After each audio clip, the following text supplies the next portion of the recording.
Gabon Politique, une émission hebdomadaire consacrée à la politique nationale, présentée par Claudette Eworé et Achille Mwanda Moussoti, tous les mardis à partir de 10h05, rediffusion mardi 20h. Mesdames, Messieurs, chers auditeurs, bonjour, bonsoir selon vos zones et heures d'écoute. Ravi de vous retrouver dans le cadre de l'émission Gabon Politique dans ce premier numéro de l'année 2021. Par ma voix, toute l'équipe souhaite une bonne et heureuse année aux auditeurs de Radio Gabon et à tous les habitants de notre pays. Cela dit, dans ce studio, nous avons l'honneur de recevoir un acteur à la fois politique et de la société civile bien connu. Il s'agit de Dieudonné Milama Mitogo, ancien candidat à l'élection présidentielle de 2016 et président de la plateforme Ensemble pour la République, EPR, qui se veut au centre du débat politique. Monsieur Milama Mitogo, bonjour. Bonjour madame. Meilleurs vœux à vous. Je vous souhaite aussi mes vœux les meilleurs pour cette année 2021. Merci. Je suis Claudette Eworé, toujours en compagnie d'Achille Mwanda Moussoti. Achille, bonjour. Bonjour Claudette. Alors, Monsieur le Président, vous êtes désormais un habitué de cette émission qui n'a qu'un seul objectif, promouvoir le débat démocratique dans notre pays. Et justement, la fin de l'année 2020 a particulièrement été marquée par l'abondance des sujets d'intérêt politique. Et ce sont ces sujets-là qui constituent le cœur de notre entretien. Alors, la première préoccupation avec Achille. Monsieur Milama, bonjour. Bonjour. Alors, le nouveau maire de Libreville est Jeune-Ba installé dans ses fonctions. Il succède, bien entendu, à Léandre Zuet. Il ambitionne de faire Libreville une ville écologique. Je crois que c'est une très bonne chose. Vous savez, Libreville continue à grandir tous les jours, près de 800 000 habitants aujourd'hui. Et il manque vraiment d'espace vert à Libreville. Nous attendons voir ce que le maire va proposer parce que une chose est d'annoncer des projets, des programmes, des objectifs. Une autre est la mise en pratique de ces projets et de ces objectifs dont nous attendons juger le maire comme nous jugeons des maçons au pied du mur. Vous êtes interrogé lors d'une récente sortie sur plusieurs aspects liés notamment au retard en infrastructures et services sociaux de base de l'arrière-pays et l'inefficacité, surtout des conseils municipaux et départementaux de l'intérieur du pays. Quel constat vous avez fait?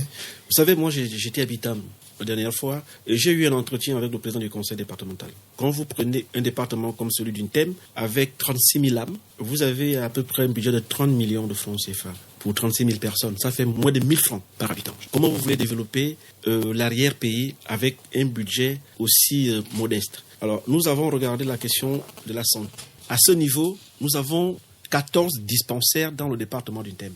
Nous avons trouvé qu'il y a 10 qui ne fonctionnent pas sur les 14. Et les 4 qui fonctionnent, je peux dire, sont peut-être, les portes sont ouvertes, mais il n'y a ni médicaments et de temps en temps, il n'y a pas d'infirmiers. À partir de ce moment, le constat est clair. Ce que j'ai vu à Bitam, on le trouve à Malinga, on le trouve à Tchibanga. Il faudrait revoir exactement ce que nous voulons faire de ces pays. Et je pense qu'on peut déjà faire une évaluation de cette politique et savoir ce qu'il va falloir faire. L'arrière-pays est totalement abandonné. Les derniers investissements qui ont été faits au niveau de l'arrière-pays, c'est pendant les fêtes tournantes. Et depuis là, en réalité, rien ne s'y fait. Et quand on a des budgets au niveau des conseils départementaux, le budget sert le plus souvent à payer le personnel et à vraiment rien investir. Donc je pense qu'aujourd'hui, 60 ans après les indépendances, on peut se poser des bonnes questions, faire des analyses et trouver des solutions qui soient des solutions efficaces pour apporter non seulement le développement, un développement équilibré du territoire, mais un bien-être partout là où on pourra se trouver. Aujourd'hui, nous sommes encore incapables de soigner le palu dans les villages du Gabon et je trouve cela inadmissible. On parle également de la fin du mandat des sénateurs, la 4e législature. Attendu sous peu l'élection des sénateurs pour la 5e législature, marquée par la nomination de certains par le président de la République. Et se pose toujours le problème de son importance car beaucoup appellent à la dissolution de cette haute chambre du Parlement. Je suis totalement, je milite pour la dissolution de cette chambre depuis très longtemps parce que moi je pense que nous devons avoir des institutions qui nous servent. Et regardons qu'est-ce que le Sénat apporte en plus de ce que nous avons déjà avec l'Assemblée nationale. Déjà nous avons 143 députés. ce qui est déjà quand même pléthorique. Alors, nous ajoutons les sénateurs, c'est beaucoup. Et quand nous avons des besoins importants pour animer plutôt le développement sur toute l'étendue du territoire national, c'est pour cette raison que j'ai appelé le président de la République lors de mon adresse à la nation de faire une évaluation sans complaisance totale et sans état d'âme de notre constitution et de notre système de gouvernance. Il faudrait que nous trouvions, à mon avis, le système de gouvernance et la constitution qu'il nous faut pour qu'on puisse développer toutes les provinces du pays, pour qu'on puisse développer toute la nation.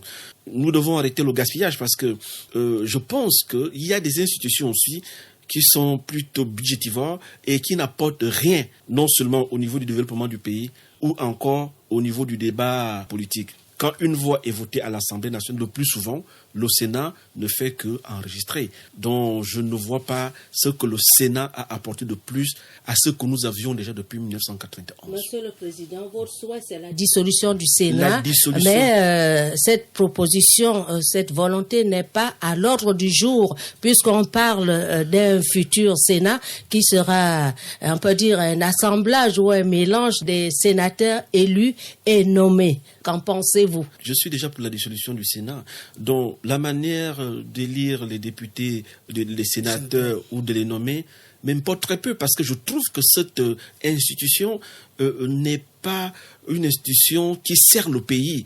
C'est une institution de trop. Donc à partir de ce moment, les débats qui concernent comment on va élire, comment on va nommer, je trouve que c'est un débat secondaire par rapport à l'objectif réel qui est quelles sont les institutions qui sont fiables, qui apportent quelque chose dans le débat politique et dans le développement du pays. Je me situe à ce niveau-là. Il y a à côté le scandale financier qui a mouillé l'église évangélique du Gabon, les hauts cadres de cet ordre religieux jusqu'au berger en chef, épinglés pour détournement de subventions de l'État. Un regard à ce niveau? Tristesse, simplement tristesse, parce que c'est vraiment avec beaucoup de peine et de douleur que j'ai été informé de ce scandale. Au fait, le Gabon, peut-être l'église ressemble au Gabon. Vous avez vu, depuis un bon bout de temps, nous avons eu l'opération Mamba, nous avons eu l'opération Scorpion. Le président Bongo Père disait déjà aux Gabonais que si chaque 10 francs que nous avions prévu pour la route était réellement arrêté pour la route, nous aurons eu le meilleur système routier d'Afrique. La même chose pour l'école. Donc, le système de corruption, depuis le président Bongo, qui a continué avec le président Ali, est un système regrettable. Maintenant, l'Église est touchée, donc le mal est profond. On parle d'une réunion de crise, un conseil national prévu se tenir en urgence le 15 janvier prochain, suivi du 4 au 7 février d'un synode national de mi-mandat destiné à peaufiner les réformes institutionnelles nécessaires pour amener la calmie au sein de cette communauté. Pensez-vous vraiment que les gens pourront s'entendre quand on sait que l'argent fait le bruit? Moi, je crois que Dieu est au-dessus de l'argent et que ceux qui arrivent pour parler de l'Église ne viennent pas pour débattre des questions d'argent, mais je crois qu'ils viennent débattre d'abord des questions spirituelles. Mais on sait qu'à l'Église évangélique du Gabon, c'est toujours l'argent qui cause problème. Chaque fois qu'il y a un responsable. Je ne peux pas le dire. Je ne sais pas combien de fois l'argent a causé problème. C'est le premier scandale ouvert auquel nous assistons. Donc, je n'ai pas envie de supposer qu'il y a eu des choses que nous ne connaissons pas. Cette fois-ci, la plaie est là. Je crois que peut-être qu'il faut une refonte totale de l'Église parce que cette Église a trop souffert. Vous savez, j'ai connu le temps où il y avait un président pratiquement à vie, le pasteur Naïsono, et depuis la fin d'un président unique, on est rentré dans les rotations. Peut-être les rotations causent problème. Je pense à l'Église de réfléchir. Mais certains compatriotes souhaitent même que ces enquêtes s'étendent au niveau de l'Église catholique. J'en sais rien. Vous savez, s'il y a déjà l'argent public qui est géré quelque part, le contribuable peut demander les comptes. Je crois que les Gabonais doivent désormais adopter cette politique, cette stratégie de demander comment gérer l'argent. De transparence. Comment gérer l'argent du contribuable à la RTG, comment gérer l'argent du contribuable à, je ne sais pas, dans tel ministère. Et c'est tout à fait légitime parce que nous sommes des contribuables. Et cet argent appartient à tous les Gabonais. Je disais à une personne que, est-ce que vous savez que chaque Gabonais est contribuable? Nous payons la TVA. Un exemple, vous prenez votre ticket à la SOG, il y a une partie d'argent que vous sortez qui ne va pas payer les unités, mais qui va financer le budget de l'État. Et c'est cet argent qu'on donne en subvention aux églises, à la RTG, à d'autres structures. Donc c'est tout à fait normal que, quand je vous ai donné mon argent géré, que vous me dites ce que vous en avez fait. Et c'est légitime. Et c'est la moindre des choses. Vous avez fait allusion tantôt au discours à la nation du chef de l'État. Comment l'avez-vous apprécié? Parce que ce discours a particulièrement mis l'accent sur la jeunesse, un message d'espoir. Qu'est-ce qui vous a marqué? Nous avons une population très jeune. Vous savez, la jeunesse gabonaise a beaucoup souffert ces dernières années. Beaucoup souffert parce que déjà au niveau du recrutement, vous savez, la fonction publique a arrêté de recruter. C'est déjà un problème très très important. Vous avez les universités qui sont aujourd'hui dans des conditions excessivement difficiles. Nous ne passons pas une année sans qu'il n'y ait des grèves dans nos universités et les conditions d'apprentissage sont excessivement difficiles. Pendant très longtemps, nous n'avons pas eu de nouveaux lycées, nous n'avons pas eu de collèges, nous n'avons pas eu d'école. La jeunesse, comment nous voulons former nos jeunes? Quel héritage nous voulons laisser à cette jeunesse?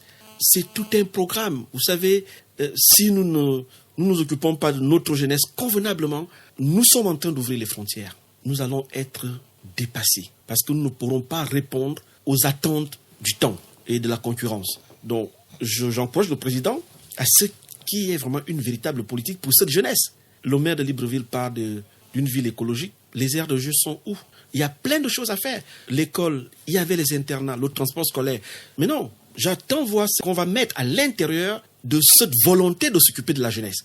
Peut-être que le gouvernement, à travers cette politique d'adéquation formation-emploi, veut peut-être changer la donne. Mais avec l'accent sur l'ouverture prochaine de 5 centres de formation professionnelle publics. Je pense que c'est une bonne chose de pouvoir ouvrir des centres de formation professionnelle publics, mais c'en est une autre pour que ces jeunes qui vont être sortis puissent trouver de l'emploi. Est-ce que ce n'est pas la question de curricula? J'attends une politique globale. Quels sont les secteurs prioritaires que le gouvernement va privilégier? À partir de ce moment, nous pouvons dire et que les jeunes pourront trouver de l'emploi ou bien se créer de l'emploi. Quelle mentalité voulons-nous donner à nos jeunes? Nous voulons qu'ils soient des fonctionnaires, des employés, ou nous voulons en faire des entrepreneurs? C'est toute une politique. Donc, pour le moment, le président a donné une orientation. Nous attendons que le gouvernement nous dise exactement ce qu'il compte faire pour mettre en musique cette orientation importante du président de la République. Les membres du gouvernement annoncent bien qu'il y a de la place pour ce qui est de la transformation du bois. C'est peut-être dans ce sens que le chef de l'État annonce 5 000 nouveaux. Il y a plusieurs secteurs. Le oui, Gabon mais c'est le bleu, le Gabon vert. Il y a plusieurs secteurs. Vous savez, j'ai eu la chance, moi, de travailler dans beaucoup de secteurs. J'ai beaucoup travaillé avec la société civile, même dans les questions d'environnement. Vous savez, quand on a demandé au président de la République, au président Bongo, de faire des parcs nationaux, certaines personnes disaient au président, on va avoir 50 000 emplois à l'ALOP. Un exemple. Et je me souviens d'un jour, je revenais de l'ALOP, il y avait des conflits, et une personnalité importante m'a demandé, monsieur Milama, il y a combien d'emplois à l'ALOP? J'ai dit 50. Il dit non, on nous a dit 500, qu'il y aura 50 000 emplois. Donc vous savez, il y a des slogans. Le président veut développer le secteur bois, mais il faudrait que ceux qui sont là puissent mettre cela en musique. Il faudrait qu'on dise qu'est-ce que les Gabonais font dans le secteur bois. Est-ce qu'ils seront manœuvres, ouvriers? Est-ce qu'ils seront entrepreneurs? Voilà les questions auxquelles le gouvernement doit répondre. Il ne s'agit pas simplement de dire nous allons avoir 50 000 emplois, mais dans quel type d'emploi? Et les Gabonais vont se situer comment dans ces différents types d'emplois? Donc nous attendons encore du gouvernement des éclairages très clairs sur comment créer 50 000 emplois. Comment vous avez perçu l'approche du chef de l'État lorsqu'il dit que 2021, c'est l'année de rattrapage? On rattrape quoi? Mais je crois que 2020, depuis bientôt 10 mois, le Gabon est resté totalement sur place. À la limite, nous avons beaucoup reculé. J'étais de ceux-là qui commençaient à dire, au-delà des politiques sanitaires, il faut une politique économique. Vous savez, aujourd'hui, nous avons encore le couvre-feu. Alors, nous avons beaucoup de Gabonais qui ne travaillent plus. Nous les rencontrons tous les jours. Des jeunes qui travaillent dans les industries nocturnes ne travaillent plus. Vous savez, même dans le système, dans le transport, les taximens, je crois, ils pouvaient travailler jusqu'à une certaine heure. Ils ne travaillent plus jusqu'à cette heure-ci. Donc, il y a un grand recul au niveau économique. Et le chômage, certains parlent de 10 000 emplois de détruits, d'autres parlent de 100 000 Gabonais qui seraient en rade aujourd'hui. Donc, il faut déjà rattraper. Il faut déjà ramener ces Gabonais-là à pouvoir retrouver un peu d'espoir en travaillant. Et le panier de la ménagère qui prend un coup parce que les prix augmentent à tous les niveaux. Mais oui, c'est normal parce que... Donc, c'est pour cette raison que moi, je ne cesse de rappeler au gouvernement que l'urgence aujourd'hui est économique.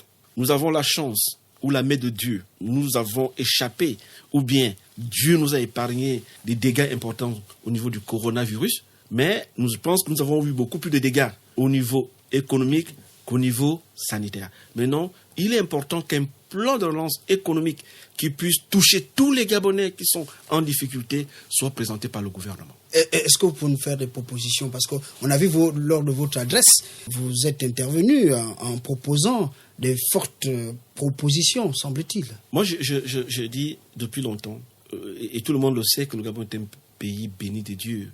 Nous avons un secteur primaire riche. Nous pouvons développer l'agriculture de telle sorte que nous puissions résorber le chômage dans ce pays. Vous savez, j'avais fait un forum en 2014 et dans ce forum, les analyses montraient que 86% des jeunes, sur 100 jeunes qui vont au CP1, il n'y a que 14 qui terminent avec un diplôme. 86 n'ont pas de parchemin fiable. Et je crois que au-delà des centres qui sont en train de naître et qui vont être construits, l'agriculture, l'élevage, la pêche constituent des viviers d'emplois importants. 450 milliards de francs CFA. Voici ce que le Gabon dépense pour nourrir sa population.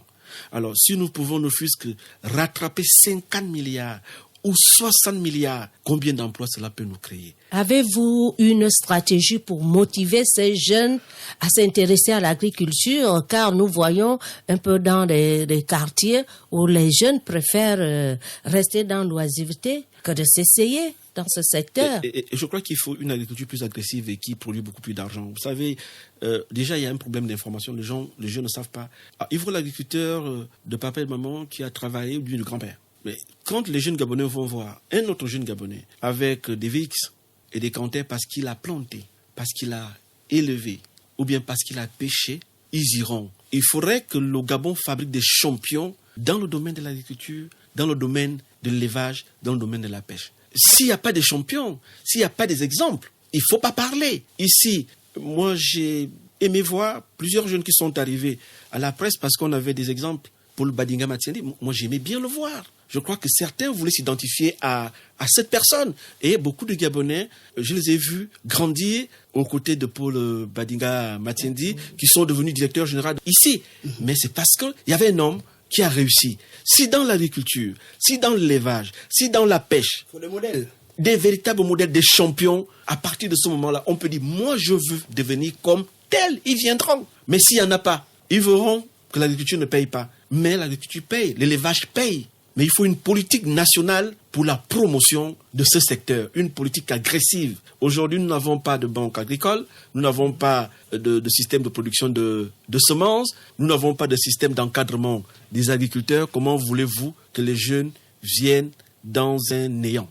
Monsieur le Président Milama, le sujet phare de cette fin d'année reste à n'en point douter l'adoption par le Parlement du projet de loi portant révision de notre Constitution, du moins certains articles. Bien qu'en évoquant ce sujet, qu'est-ce que cela vous inspire? Oui, j'ai suivi, comme tous les Gabonais, déjà la période qui a suivi la maladie, l'accident du président de la République. Je crois que c'est dans la douleur, l'incertitude, que cette période a été gérée. Et cette période a été tellement difficile que certains gestionnaires de la période se trouvent aujourd'hui en prison pour des dérives importantes qui ont survenu pendant cette période de maladie du président de la République.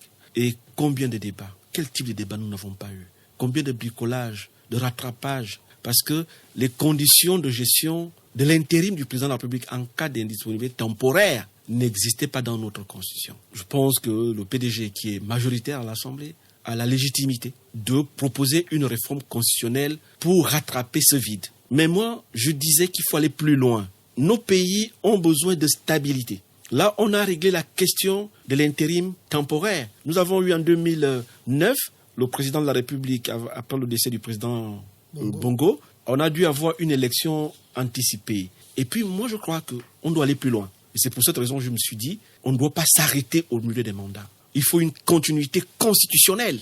Et moi, je suis pour qu'il y ait, lors des prochaines élections, un ticket, un président avec un vice-président de la République pour stabiliser la politique qui a été plébiscitée par l'opinion. De telle sorte qu'on n'ait plus ce genre de flottement et qu'à la fin du mandat, on reparte. Nous avons besoin de stabilité, nous avons besoin de certitude, nous avons besoin d'assurance. Parce que nous avons pris beaucoup de retard dans tous les domaines. Quand on est président de la République, on doit arriver au bout de son mandat. Si on n'est pas arrivé, si Dieu ne nous permet pas, que le vice-président continue jusqu'à la fin. Monsieur le Président, est-ce que la loi ne va pas plus loin lorsqu'on parle de l'impunité du président de la République, de la sécession de ses fonctions, et cette impunité s'étend jusqu'aux parlementaires? Il ne faudrait pas que les populations voient leurs élus comme des personnes, des intouchables, non. Il faut un consensus national dans ce pays. Moi, je suis pour le consensus. Vous savez, vous pouvez voter une loi aujourd'hui. Et si une nouvelle majorité arrive, elle peut remettre en cause votre loi. Et c'est pour cette raison que moi, je suis pour un véritable dialogue. Alors, nous avons ce que j'appelle notre passif. Les uns et les autres ont peur du passif. Oui, mais l'Assemblée nationale ou la présidente ne doit pas être un refuge. Non. Ce passif, nous devons avoir le courage d'en parler. Si nous arrivons à une loi d'amnistie pour dire, écoutez, il y a eu tellement de choses qui ne se sont pas bien passées, nous avons discuté, nous les Gabonais, que le passé est passé, nous mettons une croix dessus. Et que nous allons maintenant mettre une politique qui est totalement contre l'impunité. Vous savez, en Afrique du Sud, les Sud-Africains ont réussi, grâce à des négociations âpres, à enterrer leur passé à travers la Commission Vérité et Réconciliation. Ceux qui ont joué l'apartheid, Peter Botha, sont en liberté. Certains sont morts, mais en liberté. Mais ceux qui ont pris le train, comme le président Zuma, sont inquiétés. Parce qu'à un moment donné, il faudrait bien qu'on dise non à l'impunité. Mais pour le faire, je crois qu'il faut une discussion. Il faut un consensus. Et je crois que le consensus est sacré. La Constitution, elle est modifiable et ne garantit à personne quoi que ce soit. Je disais, vous avez vu ce qui se passe en Angola? Il y a eu un passage de témoin entre le président Dos Santos et un de ses lieutenants. Mais la famille de Santos est poursuivie. Aujourd'hui, ce qui se passe en Mauritanie, il y a eu un passage de témoins dans le même camp. Mais le président sortant est poursuivi aujourd'hui. La question de l'impunité du président se pose. Mais je crois qu'il faut qu'on le règle, non pas sur la base de la Constitution, mais sur la base du consensus. Donc vous pensez au référendum? Non, nous avons juste besoin de discuter. Et vous savez, en 1990, quand il y a eu la conférence nationale, il y a eu des grands consensus. Mais nous pouvons encore repartir pour dire une discussion sincère, pour dire d'accord, tout ce qui s'est passé, nous allons mettre un terme. Mais nous ne pouvons pas continuer avec l'impunité éternellement. Il faut qu'on parle de moralisation de la vie publique. Totalement. Quand vous voyez l'opération Mamba, quand vous voyez l'opération Scorpion, quand vous voyez la task force, c'est la moralisation de la vie. Et la démarche actuelle du ministre en charge de la lutte contre la corruption. Voilà, et la démarche actuelle, il ne faudrait pas que les députés... Je pense que déjà, avec le président de la République, nous devons aller à un niveau où, soit pour passer première, deuxième, troisième ou quatrième République, nous discutions de ce qui s'est passé avant et qu'on mette une ligne rouge en disant, à partir d'ici là, voici les règles que nous allons désormais appliquer. Que ces règles soient applicable à tout le monde. Voilà. C'est ce que vous amène à affirmer lors de votre déclaration que la révision de la Constitution et le système de gouvernance actuel comportent en eux les germes de conflits, de blocages, d'instabilité et d'inefficacité? Effectivement.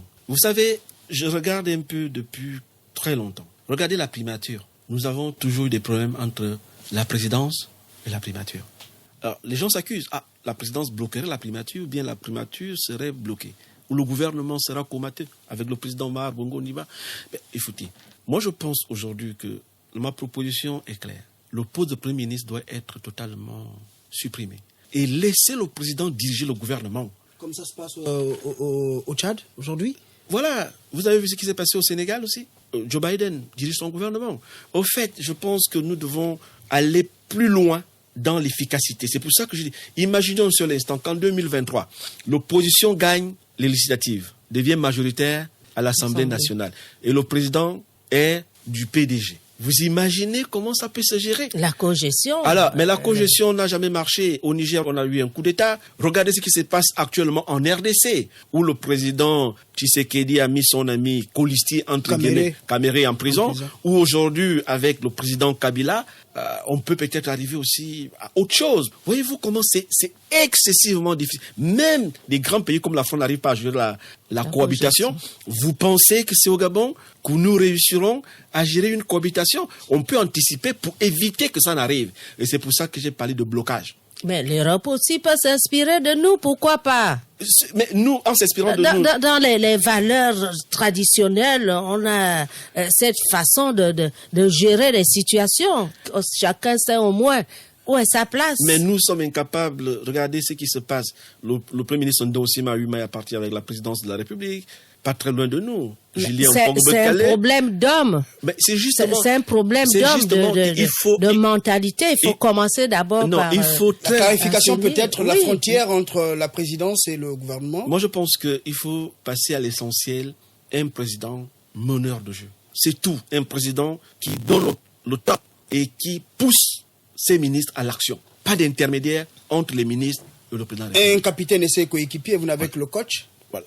Le peuple, c'est le coach. Mais le Premier ministre travaille sous les très hautes instructions du président de la République. Nous n'avons pas de résultats. Nous avons 6 premiers ministres en 12 ans. Ça veut dire que ça ne va pas. Monsieur le Président, restons sur la loi qui fâche, la modification. Le point qui a suscité beaucoup de réactions, c'est la gestion de la vacance de pouvoir. Le triumvirat, comme on l'a appelé. Que pensez-vous de ces 3 entités? Vous savez, quand on suit l'argumentaire, c'est-à-dire quand vous voyez bien que le président du Sénat n'a pas une légitimité directe, il est issu de plusieurs élections. Déjà, nous avons les conseillers municipaux, départementaux qui élisent le sénateur, et le sénateur élise le président du Sénat, c'est lui qui dirigeait la transition. Moi, je suis allé à l'essentiel sur ma proposition en disant mieux un vice-président et le problème est réglé. Ces 3 personnes qui gèrent, ça va être compliqué. Mais en plus, il y a un verrou, la Cour constitutionnelle. Donc en réalité, c'est 4 institutions qui géreraient une quelconque vacance de pouvoir. Ce n'est même plus un triumvirat. Et l'ancien vice-président de la République, Pierre Claver Moussavo, pour ne pas le citer, lui, il ne voit pas l'importance du ministre de la Défense dans cet attelage. Ce sont ses termes. Bon, je pense que le PDG est libre de faire ses propositions. Majoritaire à l'Assemblée nationale, ils peuvent faire passer tout ce qu'ils veulent. Mais le problème, c'est l'efficacité. Et moi, je crois que pour plus d'efficacité, on aurait pu aller plus loin en donnant des pleins pouvoirs, comme cela se doit, au vice-président qui serait élu en même temps que le président de la République. Et là, on n'aura plus ce genre de discussion. Ça va être clair, net et précis, parce que la Cour constitutionnelle, qui va jouer un rôle important, n'est pas une institution populaire, n'est pas issue d'une quelconque élection dont les membres de la Cour constitutionnelle sont nommés. Alors, la Cour n'a pas la légitimité du peuple.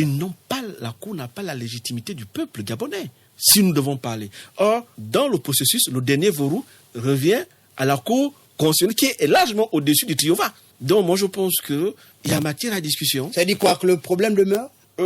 Les blocages sont là. Les blocages sont là. Ça veut dire, au fait, la personne qui valide est pratiquement la personne qui dirige. Vous pouvez travailler, si ce n'est pas validé par votre DG, c'est provisoire. Pas applicable. Donc moi, je pense que le Gabon a besoin de stabilité, le Gabon a besoin de fluidité, le Gabon a besoin d'audace et de l'avance. Et c'est pour ça que ma proposition est claire. Le président de la République, son vice-président, élu en ticket pour gérer leur mandat. Pour terminer l'émission et en tenant compte du climat sanitaire national et international, est-ce que le président d'Ensemble pour la République a quelques projets politiques à réaliser dans le court et le moyen terme? C'est votre mot de la fin. Oui, nous sommes astreints à la pandémie de Covid-19, mais nous regardons aussi toutes les élections qui vont se passer en 2023, dont nous nous préparons avec d'autres formations politiques, à prendre part d'une manière ou d'une autre à ces différentes élections.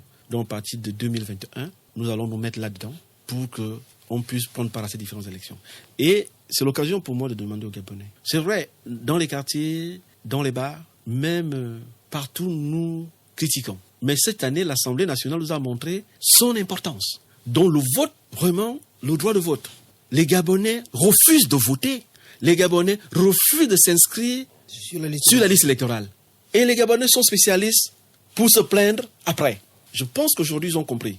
Moi, j'ai combattu un peu une loi sur l'homosexualité. Beaucoup de Gabonais s'étaient levés. Il y a même eu des hommes de Dieu. Mais écoutez, la seule manière de changer un pays aussi, c'est d'aller voter. Pour les urnes. C'est d'envoyer des personnes qui pensent comme vous au Parlement ou à la tête de l'État. Donc, une des bagarres dans lesquelles je veux m'inscrire, c'est d'expliquer aux Gabonais l'importance du bulletin de vote. Si on délègue la responsabilité à quelqu'un, cette personne en fera ce qu'elle veut bien faire. Aujourd'hui, n'allez pas critiquer la majorité parce que elle a envoyé ses militants s'inscrire, elle a gagné ses élections, mais elle fait la politique qu'elle veut bien faire. Et ceux qui se sont abstenus, nous n'allons pas partir aux élections. Nous allons boycotter les élections. Ce qui leur reste, c'est de subir la loi de ceux qui sont allés faire les élections. Donc, le message aux Gabonais, c'est de leur dire, le vote est très important. Il y a eu des pays comme l'Afrique du Sud où des personnes se sont battues des années durant pour avoir la possibilité de voter. Nous avons cela. C'est très important qu'on s'inscrive et qu'on aille voter en 2023. Oui, Monsieur le Président, le vote est très important. Les Gabonais vous ont compris. Chers auditeurs, c'est la fin de ce premier numéro de l'émission Gabon Politique pour la nouvelle année 2021. Dieudonné Milama Mitogo, ancien candidat à l'élection présidentielle de 2016 et peut-être futur candidat et président du mouvement politique Ensemble pour la République, défenseur engagé des valeurs démocratiques dans notre pays, était notre invité pour passer en revue certains sujets d'actualité. Encore une fois, merci, Monsieur le Président Milama Mitogo. C'est moi qui vous remercie d'être le premier invité de votre émission cette année 2021. Je vous en prie. À la réalisation, il y avait Julien Makita, à la coordination Moussa Ndiengi et la supervision est assurée par Bertrand Ebiagangwe. À mardi prochain avec un autre invité sur Radio Gabon, La Référence.